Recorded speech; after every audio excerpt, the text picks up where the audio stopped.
Assalamualaikum warahmatullahi wabarakatuh.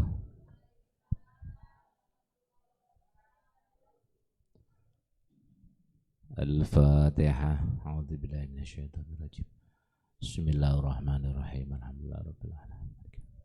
Iyyaka na'budu wa iyyaka nasta'in.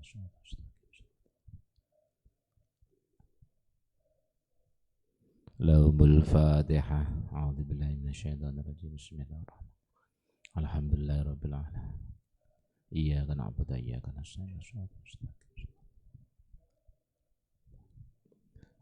A'udzu billahi minasyaitonir rajim. Laqad ja'akum rasulun min anfusikum azizun 'alaihi ma 'anittum harisun 'alaikum bil mu'minina raufur rahim.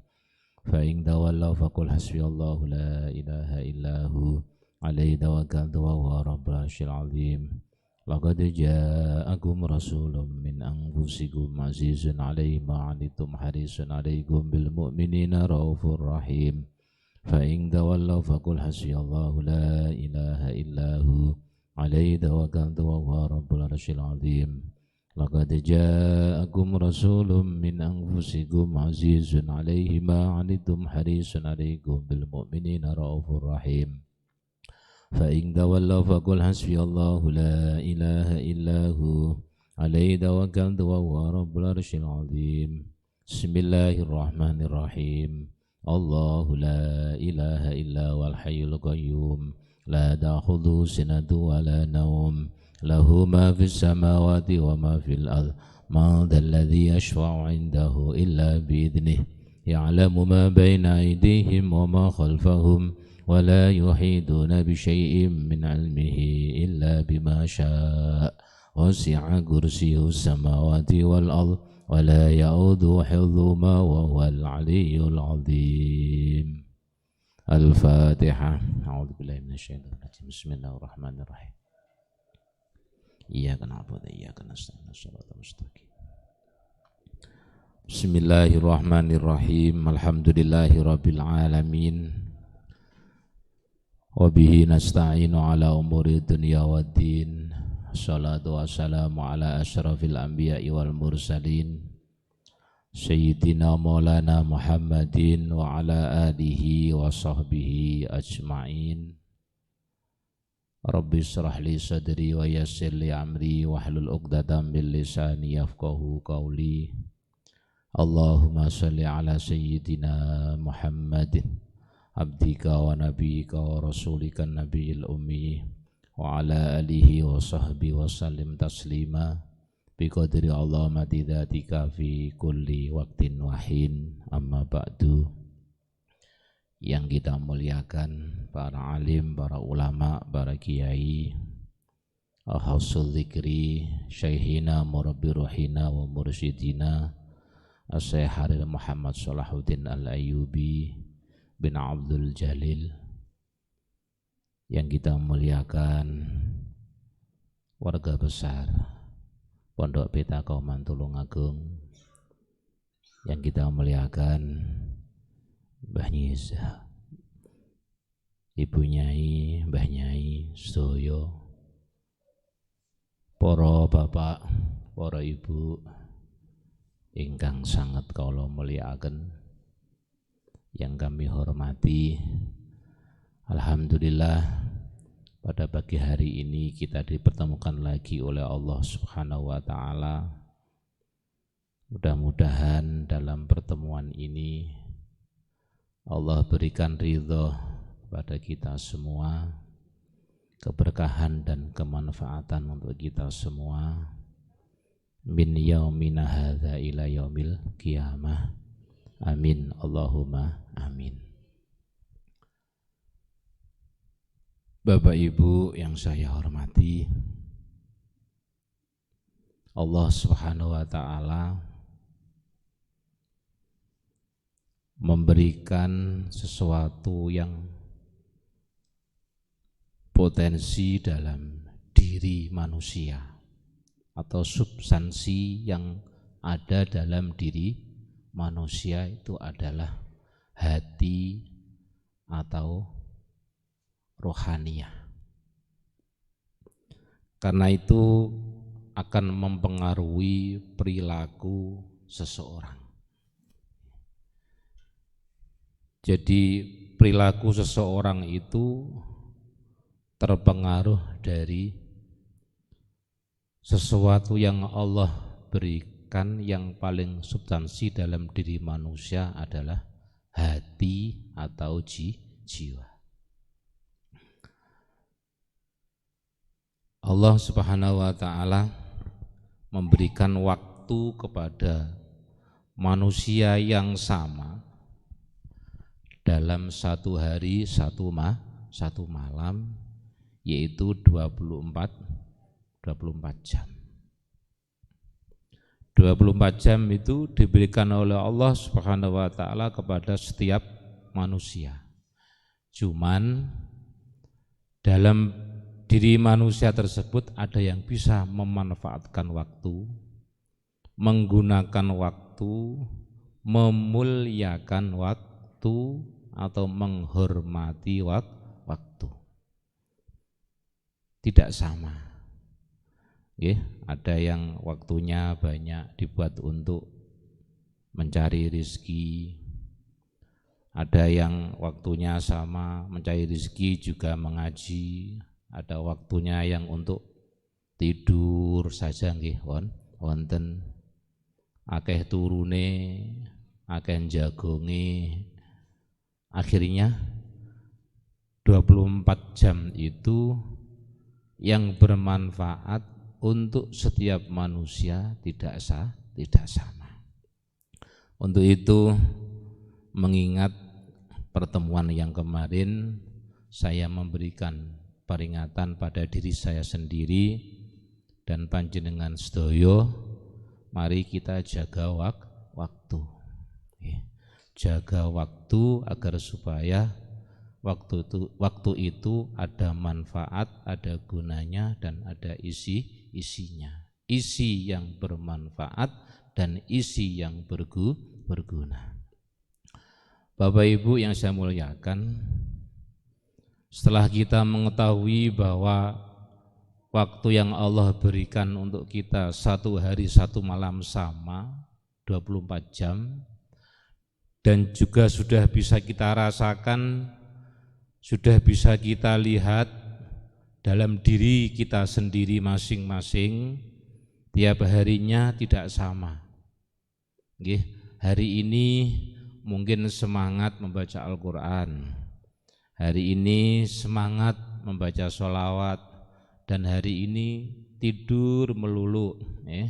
Hari ini mungkin sholat sunatnya, dan seterusnya. Itu semua karena apa? Karena substansi dalam diri manusia yang berupa hati atau jiwa.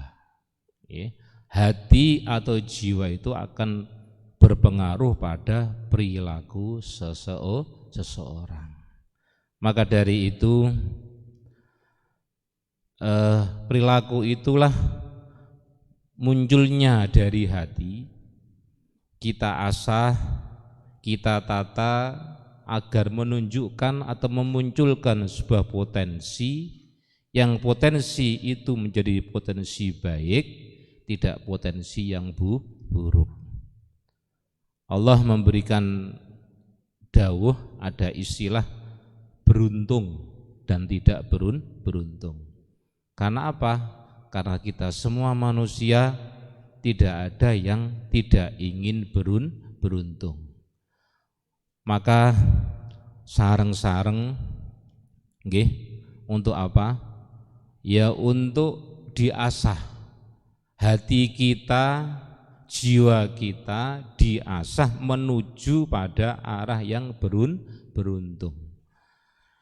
Dalam arah yang beruntung ini, di dalam satu kitab ada pelajaran, ada peringatan yang diantaranya kenapa potensi yang seharusnya beruntung kita capai, kita dapatkan, tapi justru sebaliknya. Potensi yang seharusnya kita dapatkan keberuntungan dengan asahan-asahan dengan cara-cara yang luar biasa, tidak bisa kita jalani, justru berbalik, sehingga yang kita dapatkan tidak sebuah keberuntungan tapi sebuah penyesalan atau kehancuran. Yang pertama ya karena memang hati kita kotor. Lah kotornya hati kita sebab apa? Sebab kita isi dengan sebuah kejahatan atau kita isi dengan sesuatu yang sudah dilarang oleh Islam. Ini yang sering mestinya kita asah dengan pengisian yang tidak melanggar syariat Islam, atau kita isi yang bermanfaat, kita isi tidak sebuah kejahatan. Nah ini yang ada selalu dalam hati kita, jiwa kita itu kejahatan, atau diisi dengan larangan-larangan yang sudah diterangkan di dalam syariat Islam. Maka dari itu Bapak Ibu, ada petunjuk yang pertama agar potensi kula dalah panjenengan sedaya itu bisa meraih keberuntungan, yaitu kita hilangkan yang namanya menyekutukan Allah. Ini yang pertama adalah bagaimana caranya dalam hati kita ini terus kita kosongkan, jangan sampai menyekutukan Allah. Hati kita bersihkan. Makanya kita ada pelajaran untuk selalu membersihkan. Pertama, membersihkan hati, karena yang paling substansi dalam diri manusia adalah hati. Lah, pembersihan atau kebersihan hati itu yang pertama adalah menyekutukan Allah. Menduakan Allah. Lah, menyekutukan Allah ini bisa dikatakan yang namanya syirkun. Syirik. Lah, dalam gambaran syirik ini ada syirik yang zahiron, artinya penyembahan secara langsung.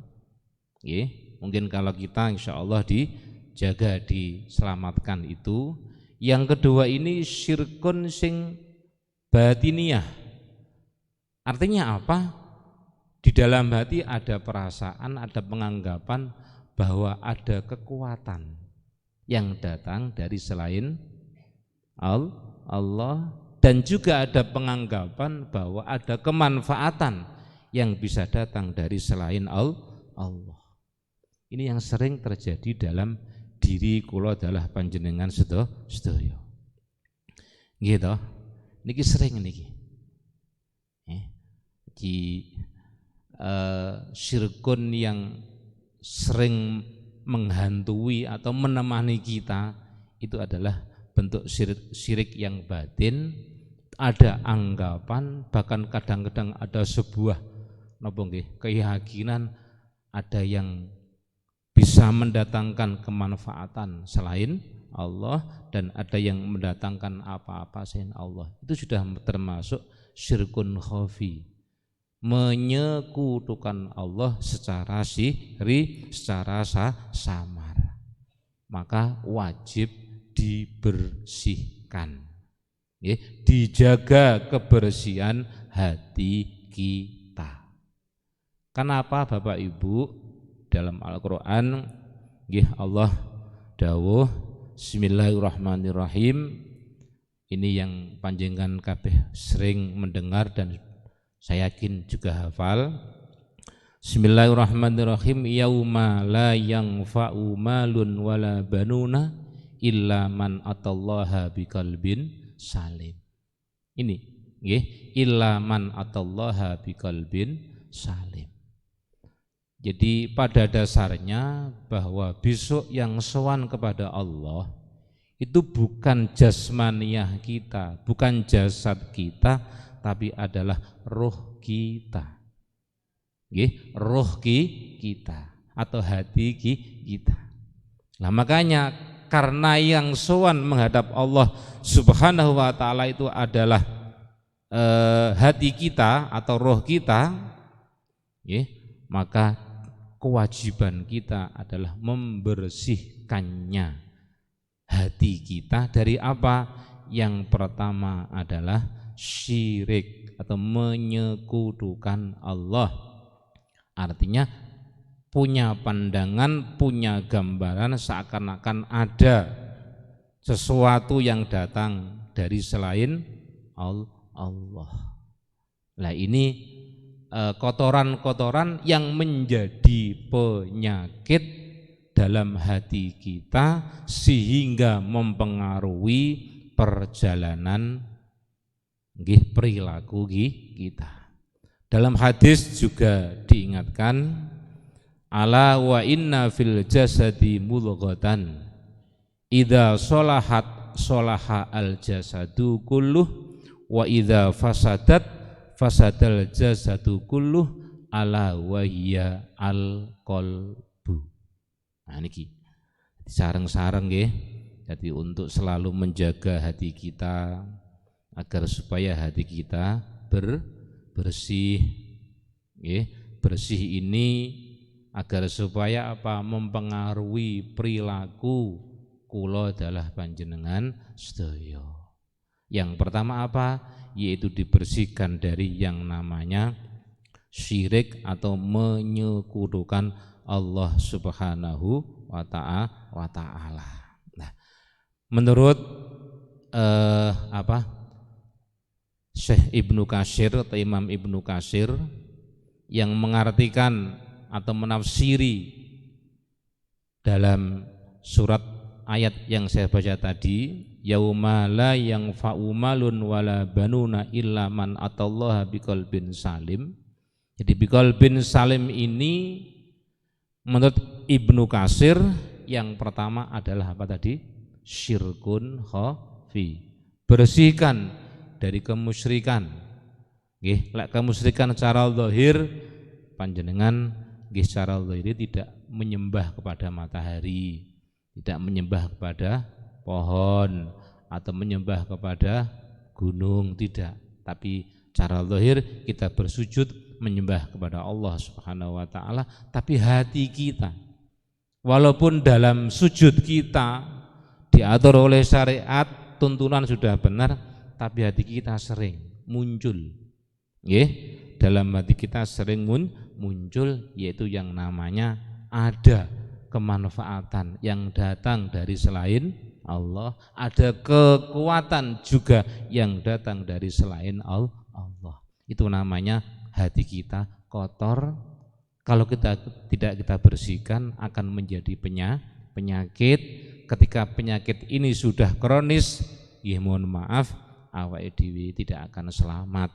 Maka tidak keberuntungan yang kita dapatkan, tapi kehancuran atau kerusakan. Bapak Ibu yang saya muliakan, untuk yang kedua, dari menafsiri illa man atallaha biqalbin salim, yaitu dari sebuah kesombongan. Kesombongan, merasa lebih dari lainnya. Ini sareng-sareng bersama-sama untuk selalu dibersihkan hati kita dari kotoran. Illa biqalbin salim itu artinya tadi kita selalu terpengaruh atau terisi hati kita yang namanya kesombongan. Lah kesombongan itu apa? Kesombongan itu akan memunculkan potensi kehancuran. Kemusyrikan memunculkan potensi kehancuran, kesombongan juga memunculkan potensi kehancuran. Maka dari itu, kesombongan mari kita kikis, kita bersihkan. Kita tahu, kita harus mengakui dan mengenal. Diingatkan dalam Al-Quran kemarin sering sampean dengar watawasau bil haq. Hati watawasau bil haq disinilah juga akan mempengaruhi potensi hati kula sampean kabeh mengenal Allah, mengerti Allah, mengetahui Allah, bahwa yang hak itu Allah, yang berhak sombong adalah Allah, yang semuanya ada itu hanya Allah Subhanahu wa ta'ala. Bahkan hidup kita ada ini karena hidupnya Allah Subhanahu wa ta'ala. Lah itu biar tidak penyakit atau kotoran yang menjadi penyakit sebuah kesombongan itu selalu berada dalam hati kita. Jadi saya ulangi lagi, yauma la yanfa'u malun wala banuna illa man atallaha biqalbin salim. Ini menurut Ibnu Katsir yang pertama, ayo hati yang selamat itu artinya hati yang bersih dari kesyirikan. Yang kedua dari kesombongan. Gitu. Kesombongan. Wong lek sombong nggih ngoten niku. Pokoke dia merasa lebih, mbuh ilmunya, mbuh apanya. Maka dibutuhkan kita seorang mursyid yang bisa membimbing, membimbing dalam dalam sebuah perjalanan atau ucapan. Nah, dalam hal ini kula sampean kabeh selalu diperintah untuk belajar. Lah belajar itu bisa dengan mata, melihat perilaku orang soleh, bisa mendengar dengan telinga, artinya ucapan-ucapan orang yang soleh, juga bisa dengan yang namanya membaca. Untuk apa? Agar supaya tadi hati kita tidak terisi oleh penyakit atau kotoran yang menjadikan kehancuran kita. Yang pertama apa tadi? Syirkun, menyekutukan Allah. Ada perasaan bahwa ada kekuatan yang bisa datang selain dari Allah, ada kemadharatan yang bisa datang selain Allah, atau ada kemanfaatan yang bisa datang selain Allah datangnya, itu namanya musyrik. Yang kedua apa? Membersihkan kesombongan di dalam hati, artinya bersama-sama agar supaya hati kita ini dibersihkan dari sombong. Yang ketiga apa? Yaitu syahwat, mengikuti keinginan, syahwat yang di situ mengikuti hawa nafsu, yang akhirnya tidak bisa dikendalikan. Kalau sudah tidak bisa dikendalikan, maka di situ tidak akan bisa membedakan mana yang benar, mana yang salah. Niki dikendalikan dengan apa? Dengan amaliyah. Ketika amaliyah itu istiqomah, maka ada bahasa warid dari hasil istiqomah yang didatangkan oleh Allah Subhanahu wa ta'ala. Jadi saya ulangi lagi, pertama apa? Yaitu dibersihkan dari kemusyrikan. Yang kedua dibersihkan dari kesombongan. Yang ketiga dibersihkan dari mengikuti hawa nafsu atau syahwat yang tidak bisa dikontrol, akhirnya merusak pada diri sendiri. Lah ini apa? Substansi yang paling pokok dalam diri manusia, yaitu apa? Hati atau jiwa. Maka bersihkan atau jaga kebersihan hati. Bapak Ibu yang saya muliakan, semua manusia, atau semua ciptaan Allah yang dinamakan manusia itu diberi sesuatu yang substansi. Yang pertama adalah hati atau jiwa itu sama. Yang kedua diberi sesuatu yang potensi, yaitu berupa akal. Napa? Akal. Lah, hati kita diperintah untuk dijaga kebersihannya. Begitu juga selaras dengan kebersihan hati, maka akal kita juga dijaga dari kotoran. Artinya selalu menjaga kebersihannya akal. Nah, terus pripun Bapak Ibu cara menjaga kebersihan akal? Nggih, akal ini dibersihkan agar supaya apa? Akal ini tidak kotor. Karena di dalam kitab diterangkan atau didawuhkan, ulama mengatakan bahwa kotorannya akal adalah kebodohan. Nggih, arti kotornya akal itu adalah kebodohan. Jadi bodoh itu adalah kotorannya akal. Ketika kebodohan maka akan menjadikan kita malas. Lek wis males eneke nggih dadi napa? Pengecut. Lek wis males nggih akhirnya menjadi pengecut. Sekali lagi hati kita diperintah untuk dibersihkan, akal kita juga diperintah untuk dibersihkan. Nah, pembersihan akal dengan bentuk apa?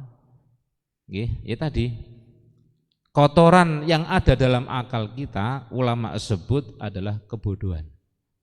Jadi kebodohan itu adalah kotoran yang ada dalam akal kita, maka disuruh untuk dibersihkan atau membersihkan. Lah pembersihan akal karena kotoran akal itu kebodohan, maka akal kita gunakan untuk belajar. Nggih, belajar. Pertama membaca. Karena didawuhkan oleh Allah dalam Al-Qur'an itu yang seringan baca Bismillahirrahmanirrahim, Iqra bismi rabbikal ladzi khalaq. Khalaqal insana min 'alaq. Itu pertama disuruh membaca. Nah, hari ini potensi anak-anak kita membaca itu males. Nggih.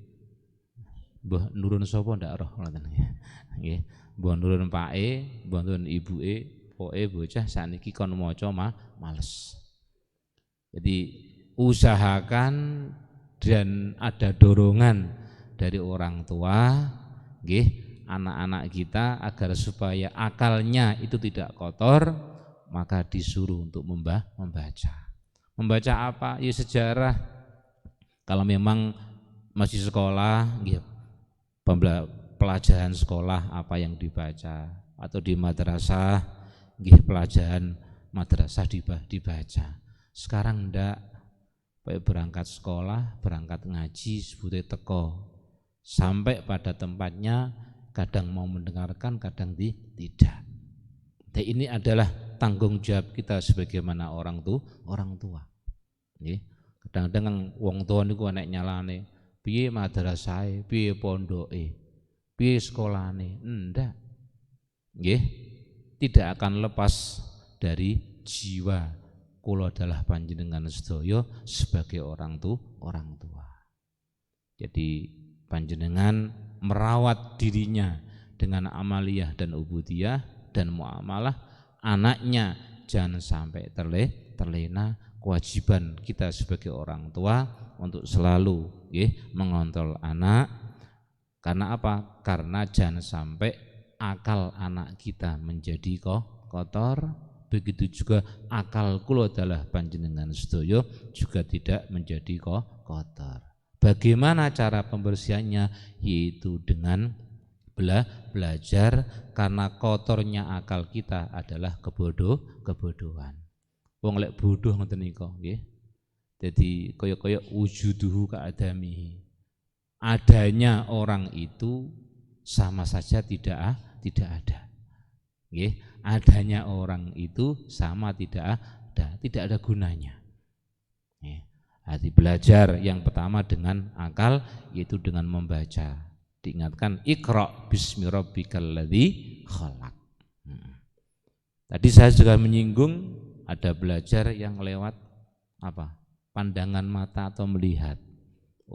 Melihat orang yang baik, melihat orang yang soleh, melihat guru kita. Bagaimana cara beliau muamalahnya, bagaimana cara beliau menjadikan manfaat. Di antara kemanfaatan yang selalu dibawakan oleh guru kita, bagaimana awake iki migunani marang wong liya. Nggih, dengan apa? Paling pokok kita ikut masuk kontribusi, nggih. Walaupun cara wong ngomong hanya sekedar nyekel sapu ngoten bahasane. Daripada tidak sama sekali, berarti tidak ada manfaatnya. Dengan pandangan mata atau dengan mata kita bisa belajar. Dengan mendengar, artinya lewat fasilitas kuping, telinga yang Allah berikan untuk kita semua adalah bisa dibuat untuk belajar. Jadi intinya kita itu dibelajari menuju pada potensi keberuntungan, tidak menuju pada potensi kehancuran. Nah, itu semua kenapa terpengaruh dari dalam diri manusia yang paling substansi adalah hati atau jiwa. Dirsii atine, terus nomor loro akal kita juga dibersihkan dari kotoran yang namanya kebodohan. Maka belajar itu tidak ada batasan waktunya. Terus agar supaya kebodohan kita hilang. Ya tergantung mau apa tidak. Repot dan lain sebagainya. Sing jane wong repot mboten enten enteke. Terus repot. Maka melihat fenomena hari ini panjenengan juga bisa melihat pendidikan di madrasah bagaimana, kelas berapa wis sepi dan cah ngaji. Kadang satu ruangan hanya ada anak 5, paling banyak kadang tuh 7 dan seterusnya. Ini maka panjenengan sedaya sebagai orang tua perhatikan pendidikan anak, tempatkan pada pendidikan yang pas dan carikan guru yang pas agar supaya kotorannya pikiran, akal itu menjadi bersih. Nopo kotorannya akal atau pikir adalah kebodohan. Bapak Ibu yang kami hormati, untuk yang seterusnya bahwa manusia juga diberikan fisik, diberikan apa? Fisik. Fisik ini juga tidak lepas dari apa? Dari kotoran. Maka ada perintah bagi kita semua untuk selalu menjaga atau memperhatikan kesucian atau kebersihan fisik. Kesucian hati kita perhatikan, kesucian akal kita perhatikan, dan kesucian fisik juga kita perhatikan. Apa kesucian fisik?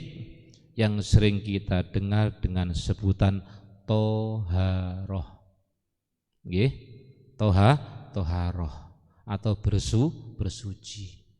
Pada umumnya di dalam fisik manusia itu ada yang namanya najis dan hadas. Ini gila. Ada najis dan hadas. Di sini ada pelajaran mudawamatul wudhu untuk selalu menjaga kesucian, suci dari hadas dan suci dari najis. Hadas ada dikatakan hadas kecil, ada hadas besar. Ini harus bersinergi bersama-sama, selalu dijaga kesuciannya atau kebersihannya. Suci atine, suci fikire utawa akale, suci fisike. Tidak mendahulukan fisiknya, dalam bimbingan nggih ternyata didahulukan bersih atau suci hatinya. Karena apa? Karena ada hadis itu, innallaha la yanzuru ila aswarikum wala ila amwalikum walaki yanzuru ila qulubikum wa a'malikum. Allah Subhanahu wa taala tidak melihat bentuk gambar kula adalah panjenengan sedaya. Nggih, ya sing napa lanang bagaimana, perempuan bagaimana, mboten. Tidak dilihat atau Allah tidak melihat harta benda yang ada pada diri sampean kabeh. Tapi yang selalu dilihat oleh Allah yaitu napa? Hati kita semua. Makanya tadi bersihkan hati atau jagalah hati dari kotoran. Kotoran yang paling menjadi penyakit yang menjadikan sebabnya rusak kita, hati kita apa? Yaitu menyekutukan Allah atau syirik. Yang kedua kesombongan, yang ketiga adalah syahwat yang tidak bisa dikendalikan. Jadi innallaha la yanzuru ila aswarikum wala ila amwalikum. Ya boleh orang itu menata, merawat wajah, merawat napa meleh? Ya merawat jasate lah awake. Itu dirawat, enggak apa-apa. Tapi jangan terlena dengan hanya perawatan wajah atau fisik, wajah yang mana wajah ini mohon maaf tidak ada nilai, tidak ternilai di sisi Allah. Yang dinilai itu adalah hati dan amal. Nih loh, kadang-kadang kan awake wis pokoke piye sing njaba ketok apik ternyata njurone mbah kropos dipangan rayap yang tidak sadar, tidak merasakan. Kadang panjenengan kan ngertos kayu iki kok apik ya. Ternyata setelah didekati, dipegang loh kok kropos. Itu dipangan rayap, dipangan penyakit. Lah awake dhewe nggih ngoten. Jangan sampai hanya mendahulukan atau merawat wajah kita, tapi ayo rawat hati kita dan amal kita, karena Allah tidak akan melihat bentuk wajah dan harta benda kita, tapi yang dilihat Allah adalah hati kita dan perbuatan kita. Lah hati yang bersih itu akan mempengaruhi perilaku atau amal kita semua. Lek hatinya bersih maknane apik, maka perilaku kita juga akan menjadi baik.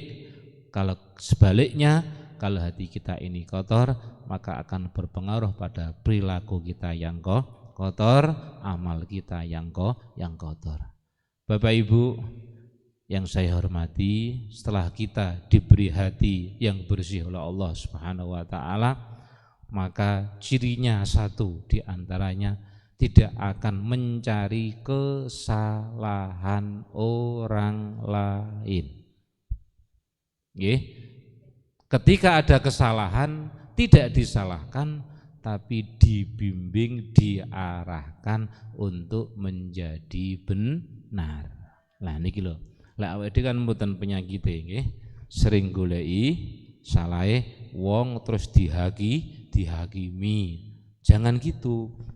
Ketika ada kesalahan kita berikan bimbingan, kita arahkan, kita tunjukkan yang benar caranya gini dan gini. Bapak Ibu yang saya muliakan, jadi intinya potensi baik kita atau diri manusia itu adalah membersihkan hati, membersihkan akal, dan membersihkan fisik. Fisike diresiki, akale diresiki, atine ya diresiki. Namung baleni meneh napa resike ati yaitu menghilangkan sifat musyrik atau menyekutukan Allah, membersihkan dari sombong, membersihkan dari mengikuti hawa nafsu yang tidak bisa dikendalikan, membersihkan akal yaitu dari kebodohan, karena kebodohan itu adalah kotoran akal. Terus membersihkan fisik dari hadas atau dari najis. Najis nggih, ada najis yang hadas besar, ada hadas yang kecil. Ini sudah dipelajarkan sejak dulu, makanya di Pondok Peta kita selalu diberikan peringatan dengan tulisan ketika ada acara apa-apa, yaitu batal wudu, batal wudu, batal wudu. Mudah-mudahan dengan pelajaran yaitu membersihkan hati, membersihkan akal dan membersihkan fisik, kita semua diberikan rahmat oleh Allah Subhanahu wa taala, yang rahmat itu akan menuntun kita untuk menuju potensi sebuah kebahagiaan atau keberuntungan. Beruntung nggih, selamat dunya, selamat akhirat. Amin Allahumma amin. Al-Fatihah. A'udzubillahi minasyaitonir rajim. Bismillahirrahmanirrahim. Iyyaka na'budu wa iyyaka nasta'in. Shiratal mustaqim.